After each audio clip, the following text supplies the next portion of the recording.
اعوذ باللہ من الشیطان الرجیم بسم اللہ الرحمن الرحیم۔ السلام علیکم ورحمۃ اللہ وبرکاتہ۔ امید کرتی ہوں کہ آپ سب خیریت سے ہوں گے۔ اللہ تعالیٰ آپ کو خوش و خرم رکھے اور ہر آفت اور مصیبت سے بچائے رکھے۔ آج ہم سبق نمبر 16 اسلحے کا شکاری، اس کا باقیہ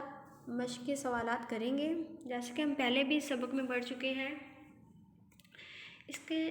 کہ ہمیں کسی دوسرے سے حسد نہیں کرنی چاہیے۔ بعض دفعہ جو زحمت ہوتی ہے وہی ہمارے لیے رحمت بھی بن جاتی ہے۔ لہٰذا اس کا سوال نمبر 4 ہے، اس کہانی کا مرکزی خیال کیا ہے؟ اس کا مرکزی خیال کچھ ایسے ہے۔ یہ کہانی افریقہ کے کسی گاؤں کے متعلق ہے جہاں اسلحے نے حملہ کیا تھا، اور یہ کہانی مرکزی خیال یہ بھی ہے کہ بعض اوقات زحمت بھی رحمت بن جاتی ہے، یعنی کہ جیسے کہ میں آپ کو پہلے ہی بتا چکی ہوں کہ بعض دفعہ ہم کسی چیز کو بہت برا والا سمجھتے ہیں یا پھر اس سے حسد کرنا شروع کر دیتے ہیں، تو بجائے اس کے حسد کرنے ہم لوگ اللہ تعالیٰ کا شکر ادا کیا کریں کہ ہمیں اللہ تعالیٰ نے انسان بنایا اور زندگی کی ہر ایک سہولیات سے نوازا ہے اور ہمیں ہر طرح کی ذہن بھی دی ہیں۔ اگلا ہے جی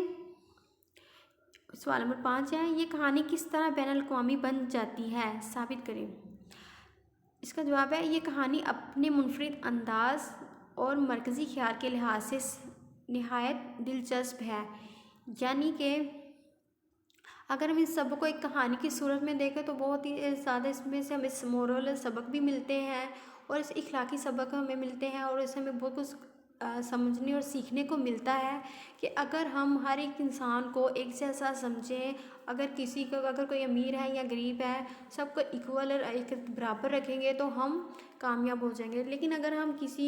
کوئی ہم سے 2 قدم آگے ہیں یا ہم پیچھے ہیں تو ہم ان سے جلنا شروع ہو جائیں گے، حسد کرنا شروع ہو جائیں گے، تو ہم بھی کامیاب نہیں ہو سکتے۔ اس کہانی میں گاؤں والے کے ساتھ بھی کچھ ایسا ہی ہوا تھا۔ انہوں نے اس عورت کے بچے سے حسد کرنا شروع کر دی تھی، لیکن خدا کے کرنے سے اس کا خاوند جو ہے وہ اس کا انتقال ہو گیا تھا، تو گاؤں والوں کو بہانہ مل گیا اس لڑکے سے حسد کی وجہ سے انہوں نے اس کو اپنے گاؤں سے ہی نکال دیا تھا۔ اور ماں کے لیے، چونکہ ماں ہوتی ہے، وہ اپنے بچے کو تیزی سے بڑھتا ہوا دیکھ کر ایک طرف سے خوش ہوتی تھی تو دوسری طرف سے وہ بہت ڈرتی تھی اور ہر ٹائم اس کی فکر میں رہتی تھی کہ میرے بچے کو کہیں کچھ ہو نہ جائے۔ لہٰذا وہ اس کے بڑھتے ہوئے جسامت یا تیز رفتاری کو زحمت سمجھنا شروع ہو گئی تھی۔ لہٰذا گاؤں میں وہ کچھ اسلحے کا نمودار ہو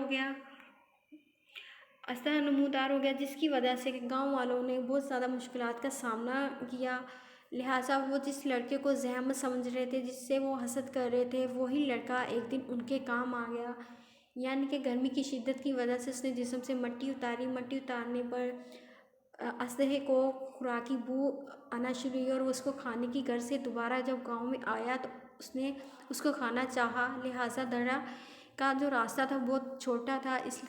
جس کی وجہ سے اس کا منہ اس میں اٹک گیا تھا۔ اسی بات کا نوجوان نے فائدہ اٹھایا اور اپنی ماں کو بھی آواز دی اور لوہے کے ہزاروں کا استعمال کرتے ہوئے اس نے اس اسلحے کو ختم کر دیا، اور ختم کرنے پر لوگوں کی زندگیوں کو ہمیشہ کے لیے بچا لیا، جس کی وجہ سے اس نے گاؤں میں دوبارہ سے عزت پا لی اور ہر ایک کی نظر میں اچھا ثابت ہو گیا، اور اس کی وجہ سے سارے گاؤں والے ہر سال انہوں نے بہت زیادہ مدد کی تھی، اور لوگوں نے اسی وقت سے نوجوان کو اپنے گاؤں کا سردار بنا لیا، اور پھر ہر سال اس کی یاد میں مٹی مل کر اسلحے کا شکار کرنے لگے۔ یعنی کہ وہ جس لڑکے سے وہ حسد کرتے تھے، اس کو جب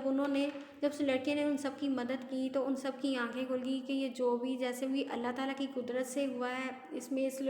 اس کی ذہانیت، اس کی خوبصورتی کا اس بچے کا کوئی قصور نہیں ہے، ہمارے بچے بھی جیسے ہیں وہ بھی اللہ نے بنائے ہوئے ہیں۔ تو لہٰذا اس پر ان سب کی آنکھیں کھل گئی اور اس لڑکے اور اس کی ماں کے لیے پیار آ گیا اور ان کو عزت دی، اور لڑکے کو فوری طور پر انہوں نے اپنے قبیلے کا سردار بنا لیا۔ اس کا اگلا سوال ہے، سوال نمبر 6 ہے، آپ تلازمات کے بارے میں پڑھ چکے ہیں، اسلحے کا شکاری دوبارہ پڑھیں اور کہانی کے تلازمات اخذ کر کے فہرست بنائیں۔ یعنی کہ اس میں مندرجہ ذیل ہمارے تلازمات ہیں، گاؤں میں کون کون سے لوگ، گھر، باغ، پھول، درخت، مالی، گھر میں ہے، گاؤں میں لوگ، گھر، آبادی، رہائش، جھونپڑی، مالی، پانی، ہجوم۔ امید کرتی ہوں کہ آپ کو یہ پورا سبق اچھے سے ریوائز ہو گیا ہوگا اور اچھے سے آپ کو یاد ہو گیا ہوگا اور آپ اچھے سے اس کو سمجھ بھی سکیں گے، کیونکہ اس کہانی کے مطالعہ کے بعد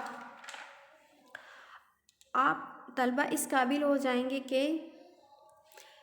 وہ لوگ کہانی کی بین الاقوامی طور پر مشترک دانش کے طور پر وضاحت کر سکیں گے۔ امید کرتی ہوں کہ آپ کو آج کا عنوان بھی اچھے سے سمجھ آیا ہوگا، اچھے سے سارے سبق کو یاد کیجیے گا۔ خدا حافظ۔